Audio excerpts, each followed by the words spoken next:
और आज 81वें साल के हो जाएंगे शिबू सोरेन। आपको बताया आज उनका जन्मदिन है। देशोम गुरु यानी कि शिबू सोरेन आज 81 साल के हो गए। उनका जन्मदिन हर साल जेएमएम के कार्यकर्ता धूमधाम से मनाते हैं। उनका जन्म रामगढ़ के नेमरा गांव में सोबरन मांझी के घर हुआ था। पिता सोबरन मांझी की गिनती उस इलाके में सबसे पढ़े लिखे आदिवासी के रूप में होती थी। पिता सोबरन मांझी पेशे से एक शिक्षक थे।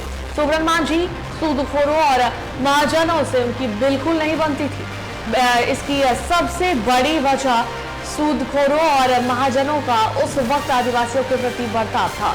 उस वक्त महाजन आदिवासियों को कर्ज के जाल में फंसाकर उनका 1.5 गुना अधिक वसूल लेते थे।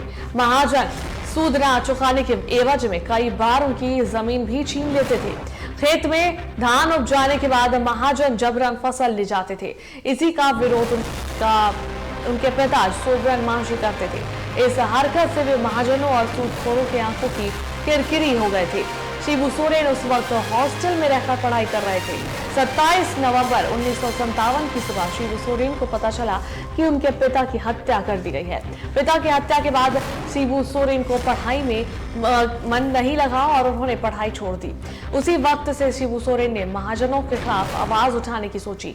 तब उन्होंने आदिवासी समाज के एकजुट किया और महाजनों के खिलाफ बिगुल फूंक दिया। कहा जाता है कि शिबू सोरेन ने उस वक्त अपने पिता के खून से तिलक भी किया था। उन्होंने धनकटनी आंदोलन शुरू किया, जिसमें वे और उनके साथी जबरन महाजनों की धान काट कर ले जाया करते थे।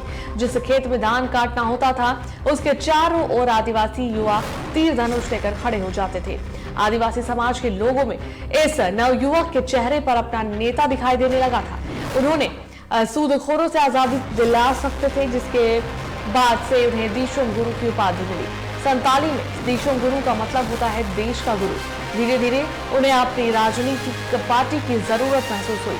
4 फरवरी 1972 को शिबू सोरेन और उनके साथियों ने विनोद बिहारी महतो के घर पर बैठक की। बैठक में नए संगठन बनाने का फैसला लिया गया। अंत में सर्वसम्मति से इसका नाम जेएमएम रखा गया, जिसमें विनोद बिहारी महतो को अध्यक्ष और शिबू सोरेन को महासचिव चुना गया। उस वक्त सूदखोरों के खिलाफ आंदोलन करने की वजह से शिबू सोरेन पर कई केस दर्ज हो चुके थे। पुलिस उनकी गिरफ्तारी के लिए छापेमारी तेज कर दी, लेकिन शिबू सोरेन हर बार पुलिस को चकमा देकर फरार हो जाते थे। नए संगठन बनने के बाद से शिबू सोरेन की लोकप्रियता बढ़ती चली गई।